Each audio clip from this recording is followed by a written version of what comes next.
তুমি কি জানো নি? কাজ জানো নি? আমি তো কাজ জানি না, একজনে কইছে কাজ না জানা থাকলেও বলে টাকা কামান যাবো, মেলা টাকা, 8 ঘন্টা ডিউটি, কোম্পানি খাওয়া দাওয়া সবকিছু কোম্পানি, থাকা খাওয়া কোম্পানি। কাজ জানি না, লেবারি কাম করো, তুমি কি কাজ জানো নাকি? আমি তো কাজ জানি না আমি।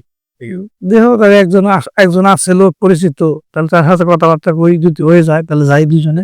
দেখো যদি হয় তাহলে দেখবা, সমস্যা কি? দেখো কি অবস্থা ভাই, তোমরা কি কথা কও?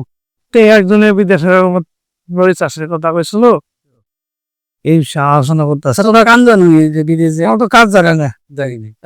কাম জানা ছাড়া বিদেশে যায় কি করবে, কি কাম করবে? এবারে কাম করা লাগবে, আর তাছাড়া কিছু করার নাই। তোমার তো কাজ জানো, কোনো দেশের কথা কাম জানা ছাড়া কেমনে কি? দেখি কি করা যায়। লেবারি চিন্তা ভাবনা করি, একজনে কইছে দেখি কি হয়। শুধু ওনাদের পক্ষ থেকে না, সবার পক্ষ থেকে যারা বিদেশে যাবেন, যে দেশেই যান, কাজ জেনে যাবেন। কাজ জানা ছাড়া বিদেশে যান আপনি, এতে বাংলাদেশের ক্ষতি, আপনি নিজেও ক্ষতি।